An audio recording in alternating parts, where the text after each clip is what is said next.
예배 드리시는 모든 분들을 축복합니다. 다 같이 나의 백성이 찬양 드리겠습니다.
하늘에서 듣고 죄를 사하며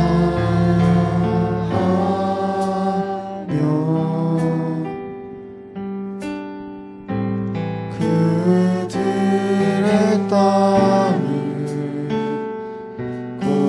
고치리라.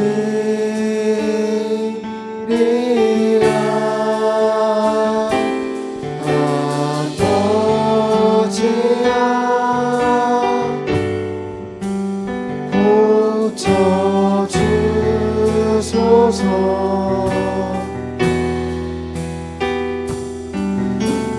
이 나라 주의 것 되게 하소서. 주 하나님 간절히 기도하오니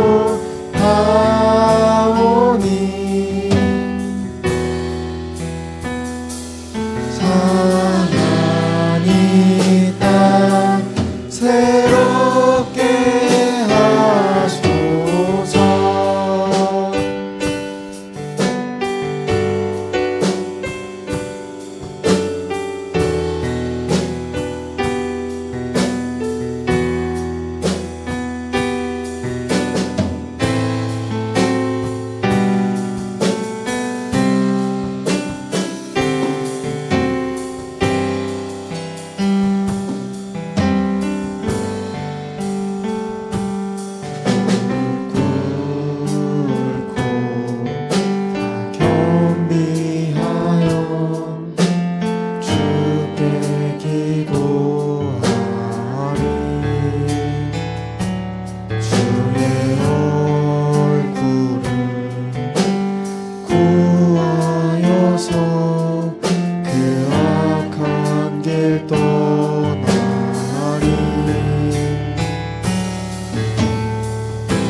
주님의 자비로 죄를 사하며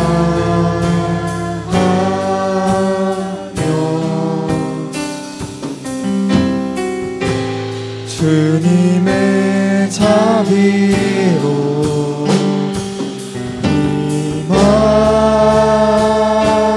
임하소서.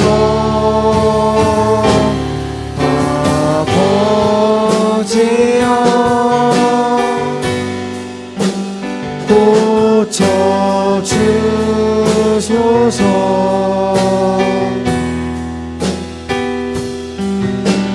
이 나라 주의 것 되게 하소서. 주 하나님 간절히 기도하오니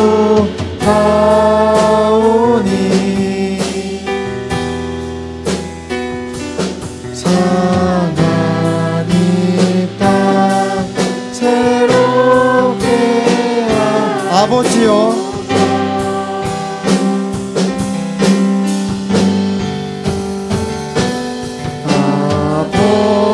아버지여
나의 맘 보시네.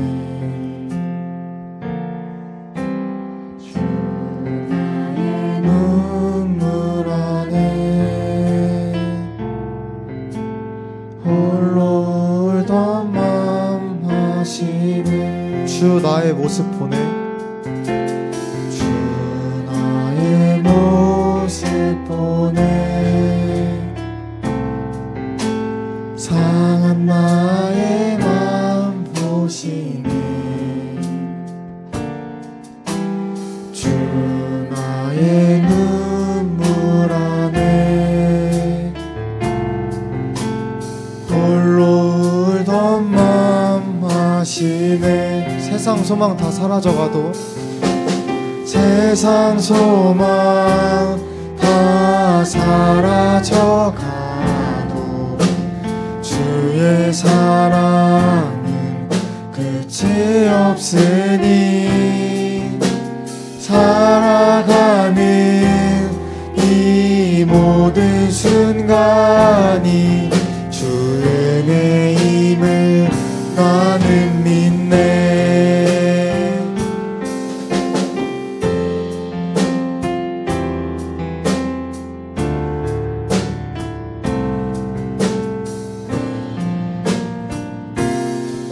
주 사랑 내게 있네. 주 사랑 내게 있네. 그 사랑이 날 채우네. 주 은혜 내게 있네. 그대로 날 세우네. 주 사랑 내게 있네. 주 사랑 내게 있네. 그 사랑이 날 채우네. 주 은혜 내게 있네. 그대로 날 세우네. 세상 소망 다 사라져가도 세상 소망 다 사라져가도 주의 사랑은 끝이 없으니 살아가는 이 모든 순간이 주 은혜임을 나는 믿네. 세상 소망 다 사라져가도 세상 소망 다 사라져가도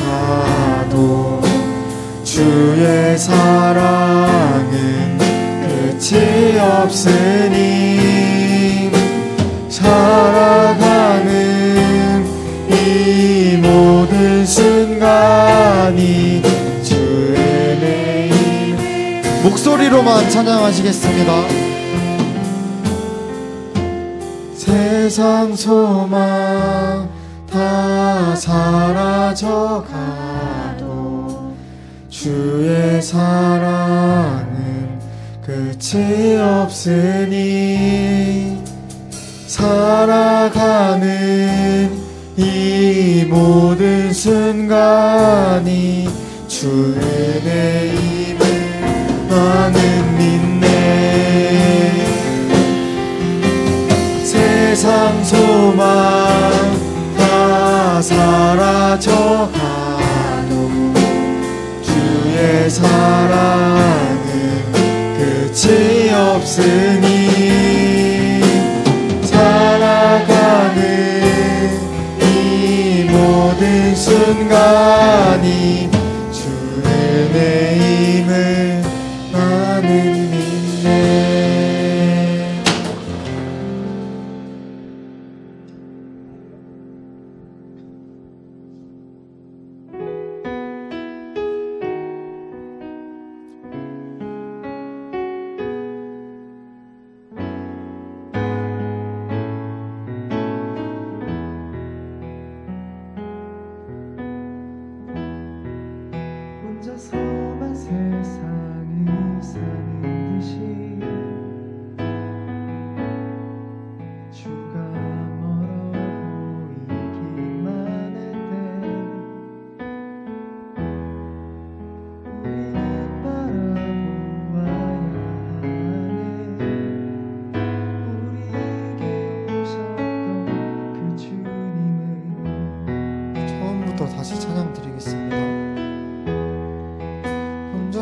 험한 세상을 사는 듯이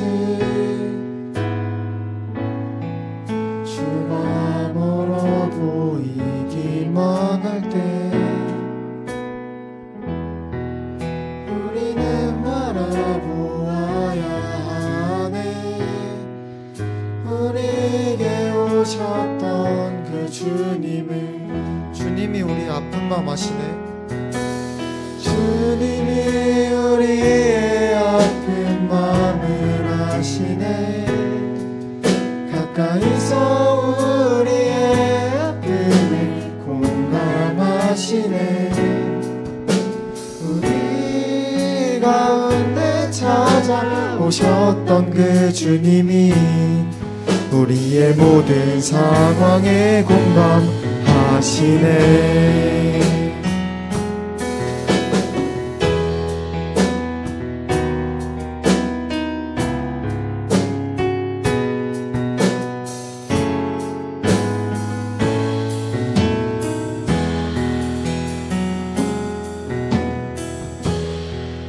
혼자서만 세상을 사는 듯이 주가 멀어 보이기만 할 때 우리는 바라보아야 하네. 우리에게 오셨던 그 주님이 우리의 아픈 맘 아시네. 주님이 우리의 아픈 마음을 아시네. 가까이서 우리의 아픔에 공감하시네. 우리 가운데 찾아오셨던 그 주님이 우리의 모든 상황에 공감하시네. 주님이 우리 아픈 맘 아시네. 주님이 우리의 아픈 마음을 아시네. 가까이서 우리의 아픔에 공감하시네. 우리 가운데 찾아오셨던 그 주님이 우리의 모든 상황에 공감하시네. 마지막으로 찬양 드리겠습니다. 주님이 우리의 아픈 마음을 아시네. 가까이서 우리의 아픔에 공감하시네. 우리 가운데 찾아오셨던 그 주님이 우리의 모든 상황에 공감하시네.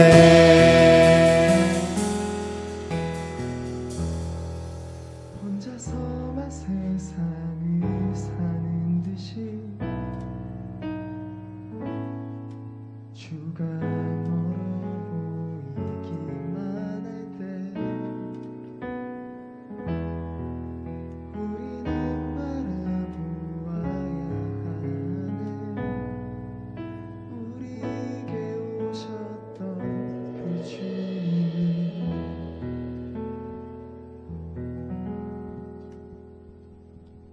사도신경 하시겠습니다. 나는 전능하신 하나님 아버지 천지의 창조주를 믿습니다. 나는 그의 유일하신 아들 우리 주 예수 그리스도를 믿습니다.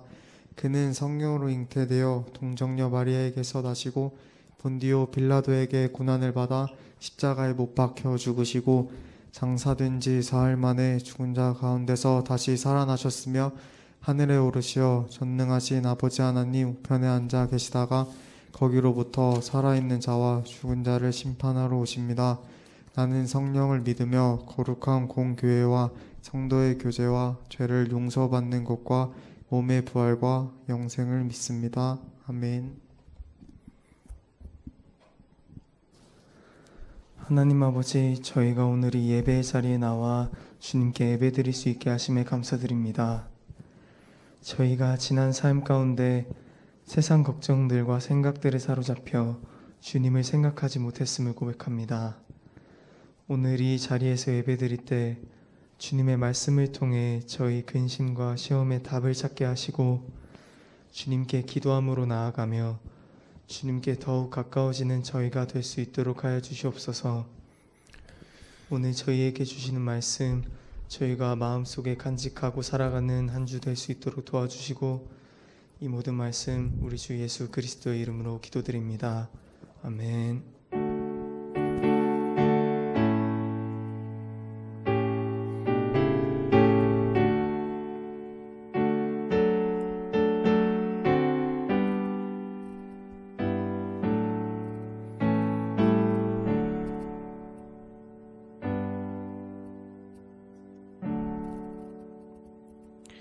네, 오늘 아침 함께 보실 하나님 말씀은 창세기 1장 1절에서 5절까지 말씀입니다.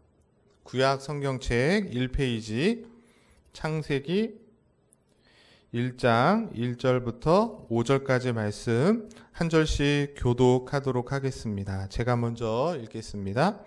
태초에 하나님이 천지를 창조하시니라.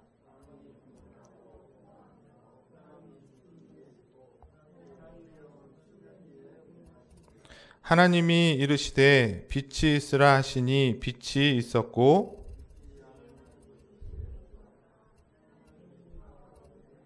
같이 읽겠습니다.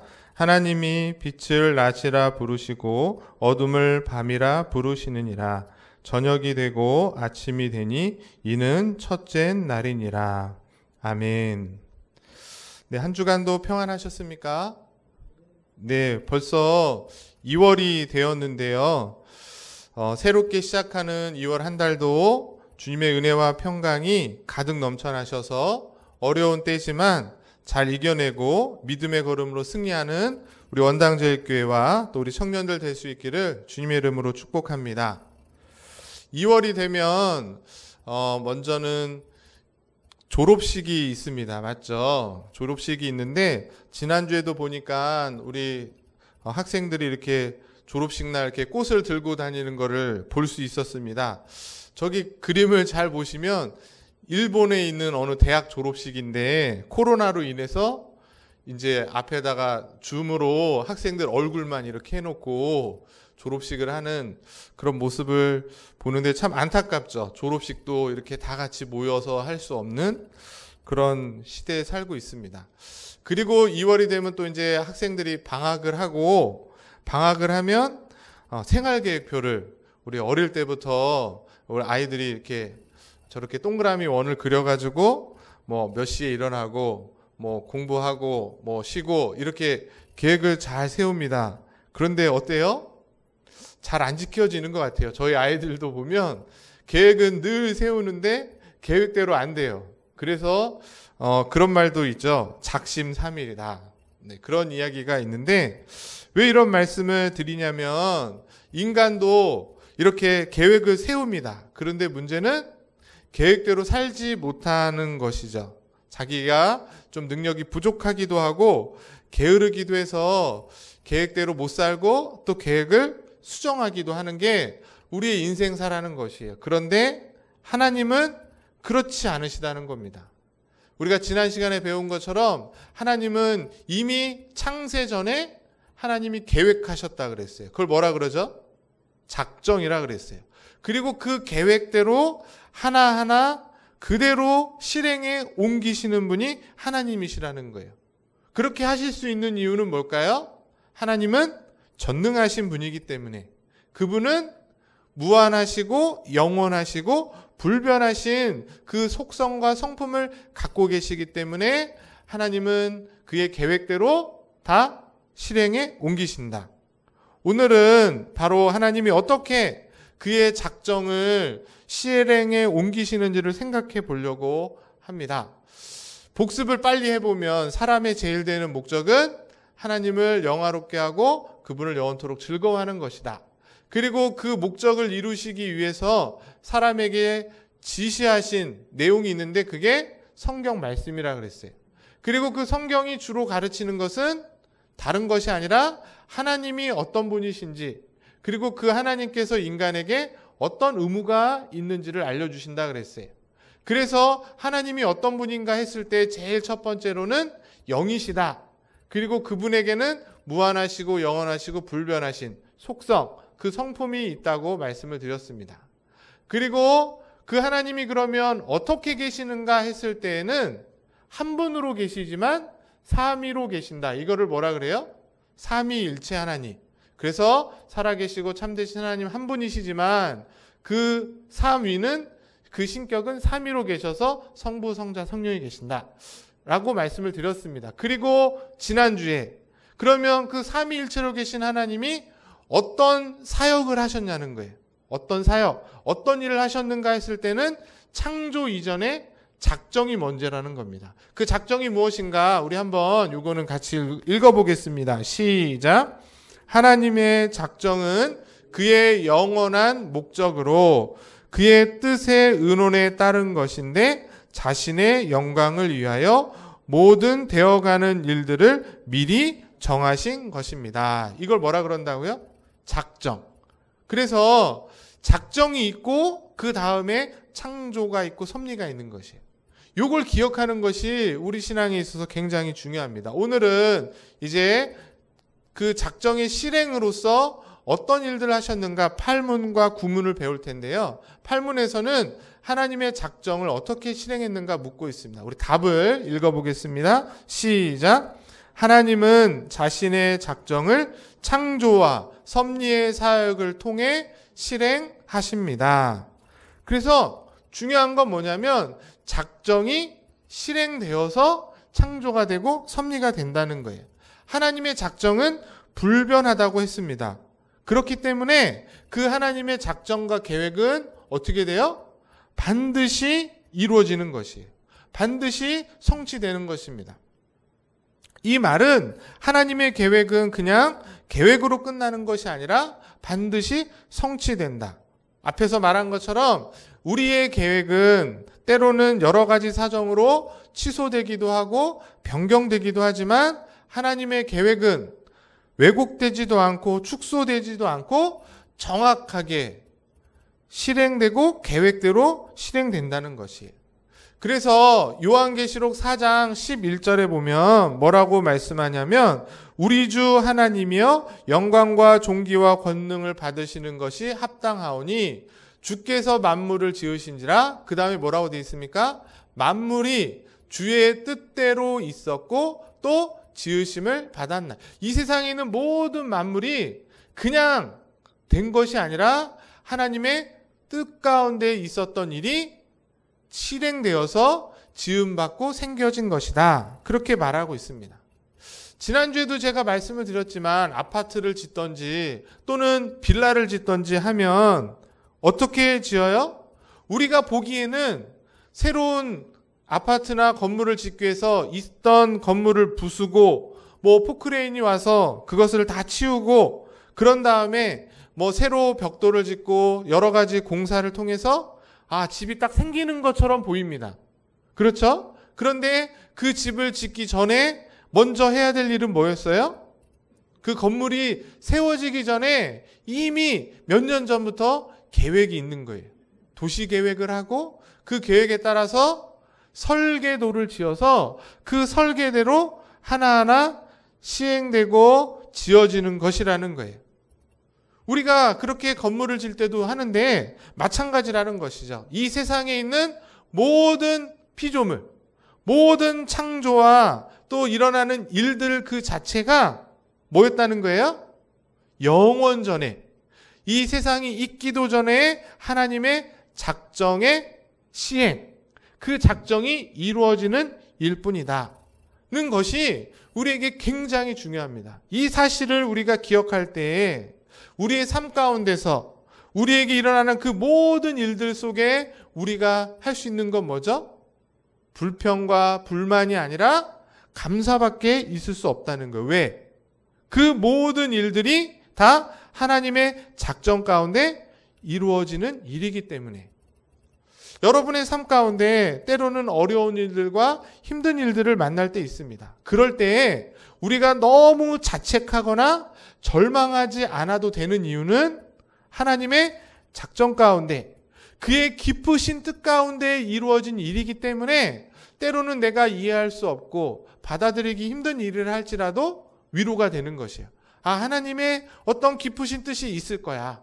그럴 수 있는 것이죠. 그리고 거꾸로 우리의 삶 속에 뭔가 잘된 일이 있고 좋은 일이 있고 그래서 뭔가 기뻐한 일이 있을 때 우리가 너무 교만하거나 자랑할 필요가 없는 것도 뭐죠? 내가 열심히 노력했기 때문에, 내가 잘나서, 내가 똑똑했기 때문에 그 일이 일어난 것이 아니라 그것도 이미 하나님의 작전 가운데서 그대로 성취되어서 때로는 우리에게 은혜로 주신 선물이기 때문에, 그렇게 생각하기 때문에 우리가 너무 자만하거나 교만하지 않아야 된다는 것입니다. 이런 하나님의 작정이 있고 그 작정의 실행을 통해서 우리는 하나님이 어떤 분인지를 더 알게 되고 그 하나님을 더 찬양하며 그 하나님께 더 감사할 수밖에 없다는 것이에요. 오늘 주님 앞에 나와 예배하는 저와 여러분들의 삶 가운데 어떤 일을 만난다 할지라도 그 일이 하나님의 작정과 그 작정대로 일하시는 하나님의 역사라는 사실을 아시고 또 믿으시면서 온전히 하나님께만 영광 돌리는 저 여러분 될 수 있기를 간절히 소망합니다. 그러면 그 하나님의 작정은 이루어지는데 어떻게 이루어진다 그랬어요? 창조와 섭리라는 역사를 통해 이루어지는데 오늘은 먼저 창조에 대해서 배웁니다. 그리고 다음 시간에 섭리에 대해서 배우게 돼요. 그러면 하나님의 작정의 실행으로서 창조의 사역은 무엇인가? 이렇게 소리문답 구문이 이어서 물어보고 있죠. 우리 같이 한번 답을 또 읽어보겠습니다. 시작. 창조의 사역은 하나님이 6일 동안 아무것도 없는 가운데서 능력의 말씀으로 모든 것을 선하게 만드신 일입니다.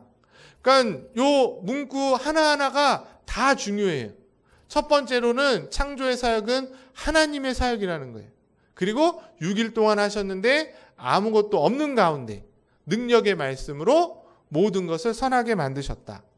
첫 번째로 하나님이 바로 이 세상 모든 만물을 무에서부터 매우 선하게 만드셨다고 하는데 오늘 우리가 읽었던 본문 말씀이 그 사실을 너무도 분명하게 말해주고 있죠. 창세기 1장 1절 우리가 잘 아시는 것처럼 하나님이 태초에 천지를 창조하셨다 말하고 있습니다. 그런데 이 1장 1절의 말씀에 우리가 지난 시간에 배웠던 삼위일체, 성부와 성자와 성령이 함께 하신 사역이라는 것을 오늘 본문이 너무도 잘 설명해 주고 있다는 것이에요.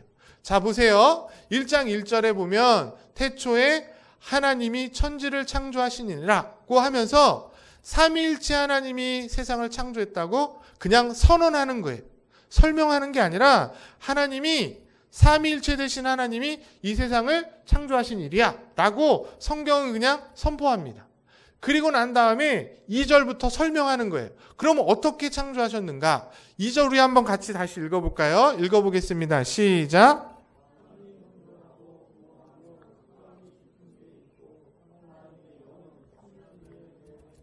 네, 저기 제가 빨간 글씨에 밑줄을 쳤는데 이미 창조 때 구약에 이미 하나님의 영이 함께하고 계세요. 그러니까 하나님의 영이 오순절날 그때 이 땅에 임하시지만 그 전에 이미 존재해 계신다 안 계신다? 존재해 계시는 거예요. 저 하나님의 영이 성령이죠. 천지를 창조하셨는데 지구를 말하는 거예요. 공허하고 흑암이 왜냐하면 빛이 아직 없으니까. 빛은 이따가 나오죠. 그리고 그 지구를 성령께서 어떻게 하셨대요? 운행하고 계신대요. 수면 위에. 이 수면은 뭡니까? 지구를 덮고 있는 물층이 있었다는 거예요. 그 물층이 지금은 있어요? 없어요? 없습니다. 왜냐하면 노아 홍수 때 다 쏟아졌기 때문에. 어찌됐건 중요한 건 2절에서 하나님의 영이 창조의 사역에 함께하고 계시죠. 그리고 3절에 보시면 하나님이 이르시되 했을 때 이 하나님은 1절에 나오는 삼위일체 하나님이면서 동시에 누굴 말하는 거예요? 성부 하나님을 말하는 거예요. 그 성부 하나님이 이르시되 뭐라고 말하죠? 빛이 있으라고 말씀하시니까 어떻게 됐대요? 빛이 생겼다는 거예요. 그래서 성부 하나님이 나오죠. 그럼 여기서 질문은 그러면 성자 예수님은 어디냐는 거예요. 창세기 1장 이 내용에 성자 예수님이 어디 있는가 했을 때에는 제가 이르시되라고 지금 밑줄을 쳐놨죠. 이르시되를 우리나라 말로 하면 뭐죠? 말씀하시되, 가라사대 이렇게 돼 있죠. 그래서 3장 3절에 나오는 예수님은 어디냐면 저 이르시되라는 말에 있는 거예요. 즉 성부, 성자, 성령이 함께하고 계신데 예수님이 신약에 인간의 몸을 입고 인성으로 오시기 전에 어떤 존재 방식으로 계셨는가? 말씀이라는 로고스라는 존재 방식으로 함께하셔서 창조의 사역에 동참하고 계신 것이에요. 이게 또 무슨 말인가? 말씀으로 계신 예수님, 인간의 몸을 입기 전에 계셨던 예수님을 설명해 주는 것이 요한복음인 거예요. 요한복음 1장 1절에 우리가 잘 아는 거예요. 태초에 말씀이 계셨다 그래요. 이 말씀이 하나님과 함께 계셨으니 이 말씀은 곧 하나님이시래요. 저 말씀이 뭐예요?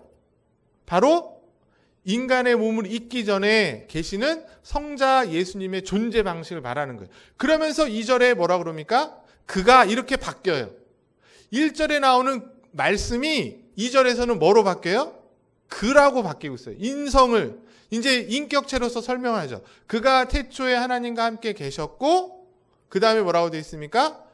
같이 한번 읽어볼게요. 3절 읽어보겠습니다. 시작. 만물이 그로 말미암아 지은 바 되었으니 지은 것이 하나도 그가 없이는 된 것이 없느니라. 그가 누구예요? 말씀으로 계시는 성자 예수 그리스도. 그분의 이름으로 모든 만물이 지어집니다. 그래서 다시 창세기로 돌아오면 2절에 뭐라고 얘기하는 거예요? 하나님이 이르시되 말씀하시되 빛이 있으라 하심에 빛이 생깁니다. 창조 6일 동안 다 뭐로 하세요? 말씀으로 하시는 거예요. 그 육신의 몸을 입기 전 말씀으로 계신 그리스도 성자로 말미암아 모든 창조물이 창조되었다는 것을 말하고 있습니다. 중요한 건 뭐냐면 바로 창조는 하나님의 작정의 실행이다. 그리고 삼위일체 하나님의 귀한 사역이라는 사실을 우리가 알고 믿고 또 자녀들에게 가르칠 수 있어야 되는 거예요. 근데 그럴 수가 있어요? 없어요? 어려운 시대가 됐습니다. 왜냐하면 오늘날 학교에서는 대부분 진화론적인 사고로 가르치고 있기 때문에 그래요. 그렇죠? 어떻게 가르칩니까? 제가 지난 시간에도 말했지만 우연히 그런 일들이 일어났다고 얘기하는 거예요. 그러나 성경은 분명히 하나님께서 세상을 창조하셨다. 진화론은 어떤 존재가 있었는데 그 물질이 어떻게 생겼는지는 설명하지 않아요. 그게 있었고 그것에서부터 우연히 어떤 폭발이 일어나거나 어떤 변화가 일어나서 진화되고 변화되었다. 그렇게 말하는 것이죠. 그래서 제가 말씀드렸듯이 천문학이나 물리학에서는 빅뱅 이론을 말해요. 어떤 물질이 있었고 그 물질에서부터 갑자기 큰 폭발이 일어나면서 우주가 생겨났다는 것이에요. 그리고 지구에도 어떤 단세포, 어떤 물질이 있었는데 그 물질이 우연히 어떤 충격을 받아서 변화가 생겼다는 거예요. 그게 다세포가 되고 그 다음에 양서류, 포유류가 돼서 원숭이가 돼서 그 원숭이가 사람이 됐다. 핵심은 뭡니까? 그 첫 번째 물질에 대해서 진화론은 말하지 못해요.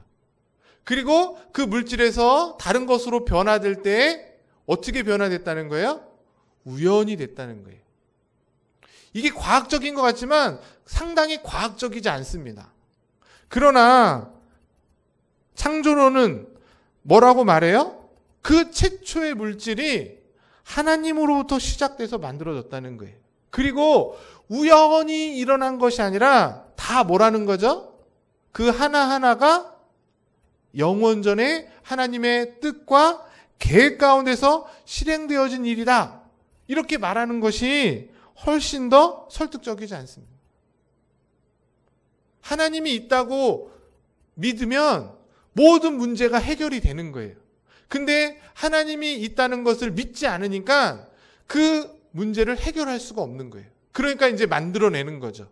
우연히 어떠한 물질이 있었다 가정하면서 시작을 하고 있다는 것입니다. 그래서 우리가 창조의 특징을 오늘 소율이 본답을 통해서 또 성경을 통해서 4가지로 정리하시면 돼요. 이것만 알고 계시면 어떠한 잘못된 의견에도 빠질 수 없다. 첫 번째가 뭐냐면, 첫 번째는 읽어보겠습니다. 시작. 무로부터의 창조. 여기 무가 아무것도 없는 상태에서라는 얘기예요. 뭐 배추 무가 아니라, 네. 하나님은 만물을 아무것도 없는 상태에서 만드셨다. 그래서 이 세상의 모든 창조물을, 만물을 우리는 뭐라고 표현해야 돼요? 하나님의 피조물인 거예요. 자연이 아닙니다. 그러니까 자연이라는 말 자체가 굉장히 진화론적인 사고예요. 자연이 생긴 게 아니라 뭐라고요? 하나님의 피조물. 만들어진 거라는 거예요. 아무것도 없는 상태에서. 어떤 물질이나 어떤 세계가 스스로 존재하는 것이 아니라 아무것도 없는 공허한 그 빈 공간에 하나님의 말씀으로 인해서 생겨난 것이다. 그게 물질이 됐던 에너지가 됐던 아무것도 없었던 상태에서 누군가로부터 존재되어진 것. 저와 여러분도 하나님으로부터 존재되어진 것이지 진화된 것이 아니에요. 그래서 성경은 뭐라고 말합니까? 사도행전 17장 28절 같이 읽어보겠습니다. 시작. 우리가 그를 힘입어 살며 기동하며 존재하느니라. 그를 힘입어 우리가 있는 것이, 우리가 오늘도 이렇게 건강을 가지고 나오셔서 예배드리는 이 걸음 한 걸음 한 걸음이 그냥 된 것이 아니라 뭐라고요? 하나님으로부터 된 것이라. 이게 기독교 신앙이고 우리 믿음인 것입니다. 결국 이 세상에 있는 모든 물질은 그 물질계를 초월해 계신, 그것 바깥에 계신 어떤 분으로 인해서 창조되어진 것이고 그 어떤 것이 신인 거예요. 그래서 우리는 그 하나님을 뭐라고 말하는 거예요? 절대자. 피조물과는 멀리 관계하지 않는 바깥에서부터 있는 전능자이고 창조주 하나님이라고 부르는 것입니다. 하나님을 말할 때. 그리고 두 번째로는 우리의 창조가 무로부터 창조인데 그러면 어떻게 만들어졌냐는 거예요. 어떻게 생겨났는가 했을 때는 오늘 말씀을 보니까 또 소율의 문답은 뭐라고 말해요? 말씀으로 창조되었다는 거예요. 우리가 집을 만들던 뭐를 만들든 뭔가 재료가 있어야 되잖아요. 김치찌개를 만들어야 돼요. 그러면 뭐가 있어야 되죠? 그냥 김치찌개가 있어라! 그런다고 생기지 않잖아요. 김치도 있어야 되고 고기도 있어야 되고 그래서 그걸 놓고 만드는 것처럼 뭔가 물질이 있어야 됩니다. 그런데 하나님은 그런 물질이 필요 있다 없다? 없다는 거예요. 그냥 하나님은 말씀으로 온 세상과 우주와 하늘과 땅을 창조하셨다 그래요. 그래서 우리가 뭐라고 말합니까? 말씀이 하나님의 능력이라고 말하는 거예요. 말씀이 하나님의 능력이다. 그래서 우리가 전에 배웠던 것처럼 이 하나님의 속성과 성품을 알고 있는 게 중요해요. 이게 연결이 되는 것입니다. 하나님은 어떤 분이시라 그랬어요? 전능하신 분이고 영원하시고 불변하신 분이라고 했잖아요. 무한하신 분이라고 했잖아요. 그리고 그분의 지혜는 어때요? 완벽한 지혜입니다. 그분의 능력은 완벽한 능력이기 때문에 말씀으로 충분히 이 세상을 지으실 수 있다는 거예요. 하나님의 속성과 그분의 사역은 분리되지 않습니다. 여러분이 일하는 일과 여러분의 성품은 같이 가는 거예요. 맞죠? 그래서 잘 보세요. 어떤 똑같은 물건을 만들어도 어떤 사람이 만들었느냐에 따라서 달라요. 이 물건을 보면 이거는 누가 만들었구나 알아요? 몰라요? 아시죠? 쉬운 말로 집에서 된장찌개를 끓였는데 부인이 끓이는 된장찌개와 나가서 먹으면 같아요? 틀려요? 틀리죠? 마찬가지로 하나님의 속성과 그분의 사역은 함께하여서 전능하시고 무한하시고 능력이 많으신 하나님으로는 충분히 말씀으로도 이 세상 우주 만물을 창조하실 수 있다는 거예요. 그래서 오늘 말씀에도 보면 하나님께서 뭐라고 그러시죠? 빛이 있으라 말씀하시니까 그냥 빛이 생기는 거예요. 설명할 수 없습니다. 그냥 명령하니까 만들어지는 거예요. 그리고 뭐라고 그러시죠? 그 세상에 만물에 덮여져 있던 물을 그걸 궁창이라고 하는데 어떻게 하죠? 한 곳으로 옮겨져라 하니까 그 물이 나눠져 가지고 물이 모인 곳은 뭐가 되죠? 바다가 되고 물이 흩어져서 드러난 데가 뭐가 되는 거예요? 육지가 되는 거예요. 어떻게 하신 거예요? 그냥 말씀으로 되는 겁니다. 창세기 1장과 요한복음 1장을 통해서 이 성자 예수 그리스도가 성육신 하시기 전에 계셨던 그 말씀으로 세상의 모든 창조가 되었을 뿐만 아니라 창조 사역이 이루어진다는 것을 볼 수 있습니다. 그래서 히브리서 11장에 그렇게 설명하는 거예요. 우리 한번 또 11장 3절 말씀 읽어보겠습니다. 시작. 믿음으로 모든 세계가 하나님의 말씀으로 지어진 줄을 우리가 아나니 보이는 것은 나타나는 것으로 말미암아 된 것이 아니니라. 중요한 건 뭐예요? 모든 세계가 무엇으로? 하나님의 말씀으로 지어진 것을 우리가 안다는 것입니다. 하나님의 말씀으로 모든 것이 창조되어졌다는 것. 그게 오늘날 과학으로 우리의 이성으로는 이해되지 않지만 전능하신 하나님, 그분의 속성을 알고 믿는 자는 충분히 믿을 수 있는 것이다. 그렇게 우리가 이해할 수 있죠. 그리고 세 번째로는 이 창조는 어떻게 무엇을 창조했고 창조의 시간이 얼마가 되는가 했을 때에 창세기에 보면 우리는 보이는 세계가 창조된 것을 봐요. 보이는 세계, 우주와 지구와 인간이 어떻게 창조되는지 보여있지만 성경을 잘 보니까 보이지 않는 세계, 천사들과 우리의 영혼을 누가 창조하셨다는 거예요? 처음부터 있었던 게 아니라는 거예요. 우리의 영혼이 처음부터 있었던 것이 아니라 하나님이 창조하신 거라는 거예요. 그 말씀이 골로새서 1장에 나옵니다. 또 한번 우리 읽어보겠습니다. 골로새서 1장 16절 시작. 만물이 그에게서 창조되되 하늘과 땅에서 보이는 것들과 보이지 않는 것들과 혹은 왕권들과 주권들과 통치자들과 권세자들이나 만물이 다 그로 말미암고 그를 위하여 창조되었고, 여기 보시면 하늘과 땅에 보이는 것들, 이거는 창세기 1장에 나오는 창조 사역을 말하는 거예요. 그러나 눈에 보이지 않는 천사, 그리고 우리의 영혼, 이런 것들은 보이지 않지만 하나님께서 그 창세의 천지를 창조하시기 전에 이미 창조하시는 거죠. 보이지 않는 영적 세계도 하나님이 창조하셨다. 그리고 며칠 동안 창조하셨다 그래요? 이 보이는 세계를 6일 동안 창조했다고 말해요. 그 6일에 대해서 또 많은 의견들이 있지만 이제 장로교에서 가리키는 그 6일은 24시간이라고 말합니다. 그게 어떻게 가능할까? 과학적으로는 가능이 안 되지만 하나님의 말씀으로는 충분한 거예요. 24시간도 사실은 너무 많은 시간인 겁니다. 그런데 더 놀라운 것은 우연히 생겨났다고 말할 수 없는 것이 그 6일 동안의 창조를 잘 살펴보면 뭐라 그랬어요? 하나님의 영원한 계획과 작전 가운데 너무나도 치밀하게 창조됐다는 것을 볼 수 있어요. 자, 한번 보세요. 제가 도표를 만들었습니다.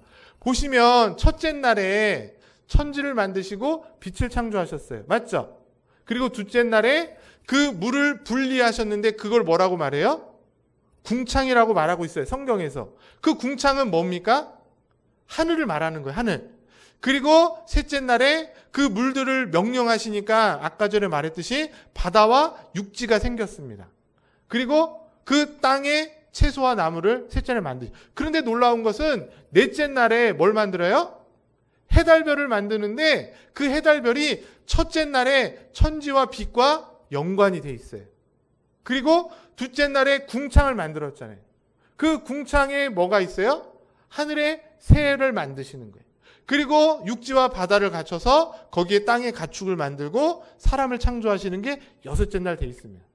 그러니까 첫째 날과 넷째 날, 둘째 날과 다섯째 날, 셋째 날과 여섯째 날이 연결이 되어 있는 거예요.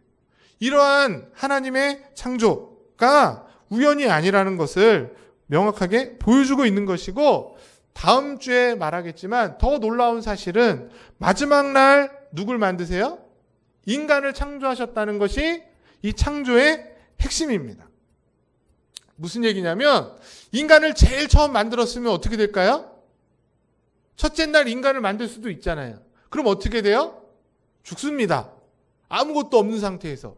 그런데 첫째 날부터 다섯째 날까지 하나하나 체계적으로 다 만드시고, 그러고 난 뒤에 인간이 잘 살 수 있도록 다 만들어 나오신 후에 마지막에 인간을 창조하셨다는 거예요. 왜? 인간이 이 세상에서 번성하고 다스리며 살아야 되기 때문에. 그래서 하나님의 창조에 있어서 인간은 창조의 면류관인 거예요. 우리에게 적용하면 이 세상의 땅과 이 모든 만물을 누굴 위해 만드신 거예요? 우리 인간을 만드셨다는 사실이 너무너무 중요하고, 그렇기 때문에 인간은 이 창조주 하나님께 찬양과 영광을 돌릴 수밖에 없다.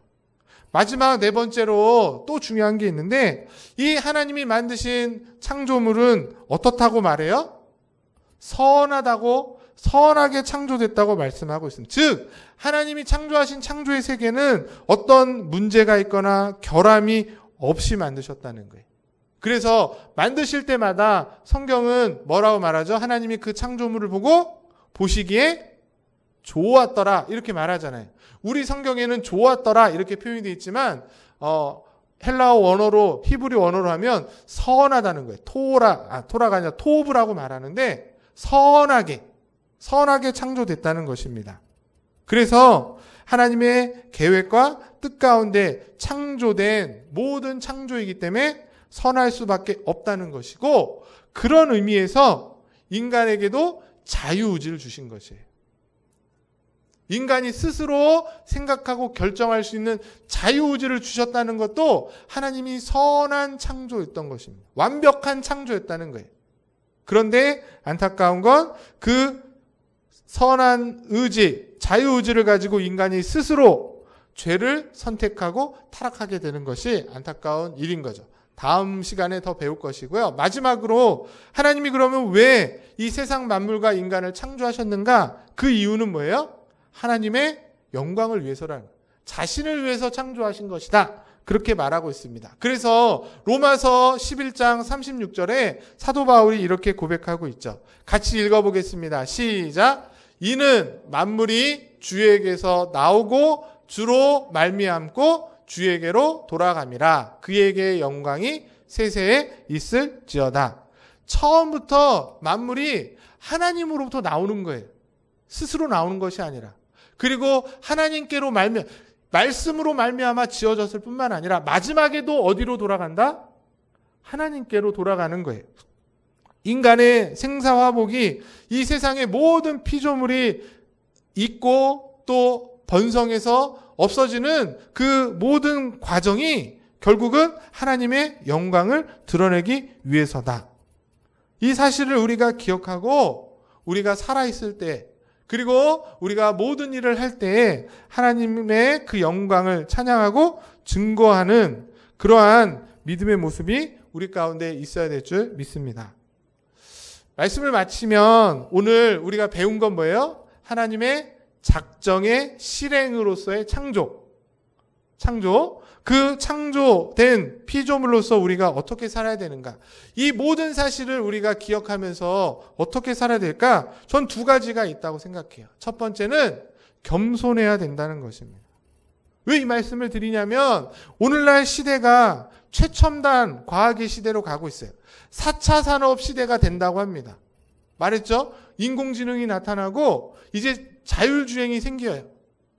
인터넷이 발달돼서 모든 시간과 공간을 초월하는 것처럼 보이지만 그럼에도 불구하고 인간은 뭐라는 거예요?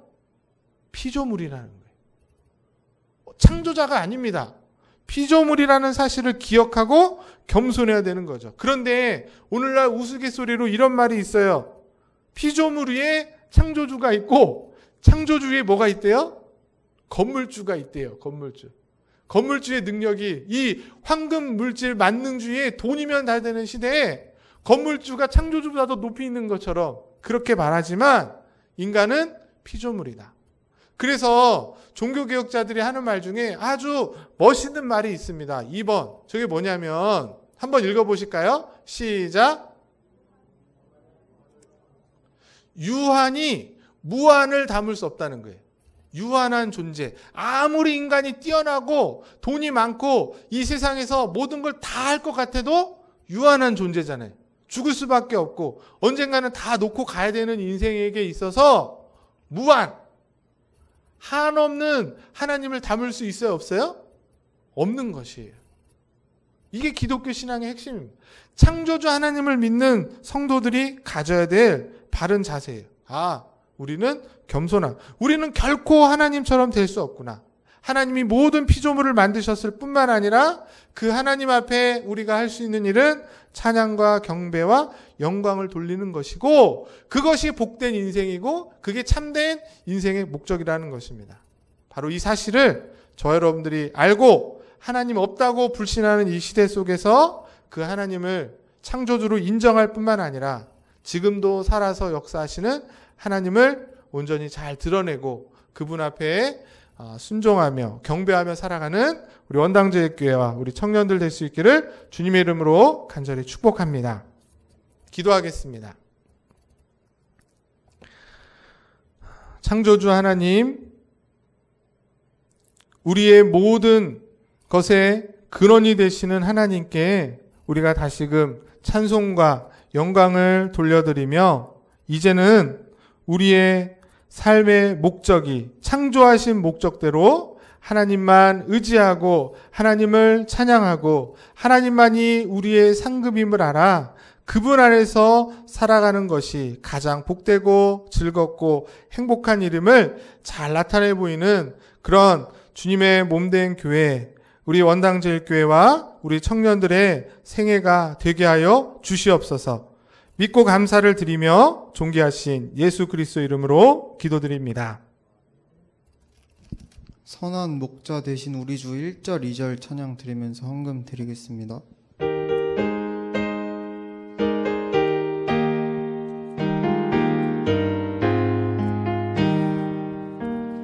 선한 목자 되신 우리 주 항상 인도하시고 풀과 좋은 곳에서 우리 먹여주소서. 선한 목자 구세주여 항상 인도하소서. 선한 목자 구세주여 항상 인도하소서. 양의 문이 되신 예수여 영접하시고 길을 잃은 양의 무리를 항상 인도하소서. 선한 목자 구세주여 기도 들어주소서. 선한 목자 구세주여 기도 들어주소서. 사랑이 많으신 하나님, 오늘도 저희들을 사랑하여 주셔서 여러 가지 어려움과 또 모이기 힘든 상황 속에서 주님 앞에 나와 예배하며 또 비대면으로 하나님께 예배케 하시니 감사를 드립니다. 우리의 인생의 모든 것이 주님으로부터 왔으며 또 주님께 돌려드려야 될 인생임을 알기에 오늘도 그런 믿음을 담아 우리의 신앙의 고백으로 주 앞에 적은 물질을 드립니다. 비록 적은 물질이지만 그 어린아이가 하나님께 드렸던 보리떡 5개와 물고기 2마리 같은 작은 것이라 할지라도 그것을 통해 하나님의 일하심과 하나님의 능력이 나타났던 것처럼 이 물질을 통해 하나님의 나라가 더욱더 이 세상 가운데 온전히 드러나고 확장되어지는데 하나님의 귀한 사랑이 아직도 알지 못하는 자들에게 잘 전달되어지는 곳에 복되고 귀하고 값지게 사용되어지게 하여 주시옵시고 들여진 귀한 손길들 한 분 한 분도 기억해 주셔서 어렵고 힘든 이 시절 믿음으로 이겨가며 창조주 하나님께 모든 것을 맡길 때에 우리의 모든 문제가 해결되고 그 안에 하나님의 기쁘신 뜻과 섭리와 은혜 속에 더 큰 감사와 더 큰 기쁨이 넘쳐나는 그런 귀한 인생들, 가정들, 사업장들, 저들의 미래와 또 삶이 될 수 있도록 주께서 축복하여 주시옵소서. 특별히 한 주간 삶을 지켜주시고 추석 명절을 설 명절을 맞이하여 저희들이 믿음을 지키며 신앙의 정절을 지켜 그곳에서 또 한번 하나님의 사랑을 잘 드러내는 귀한 성도들 되게 하여 주시옵소서. 믿고 감사를 드리며 존귀하신 예수 그리스도 이름으로 축복하며 기도드리옵나이다. 아멘. 네, 교회 소식 주보를 참고해 주시고 특별히 5번에 보시면 설 명절을 맞이해서 또 5인 이상 모이기 힘들지만 또 저희들이 또 예배할 수 있게 될 텐데 그럴 때마다 또 여러분 준비하신 가정 예배 순서지 있습니다. 필요하신 만큼 가져가시고 혹시 나오시지 못하는 분들은 주중에 이렇게 가져갈 수 있도록 좀 여유분을 교회에다가 해놓을 테니까 가져가시고 또 이렇게 카톡에도 올려놓을 테니까 보시고 예배를 잘 드릴 수 있기를 간절히 소망합니다. 우리 축도로 그러면 예배를 마치겠습니다.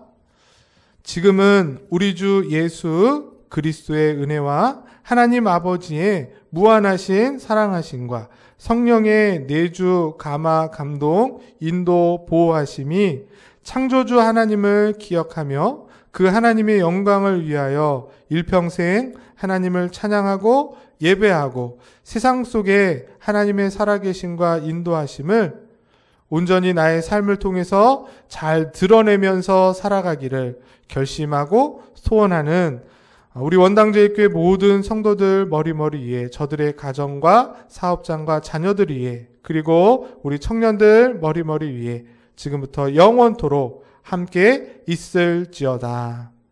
아멘.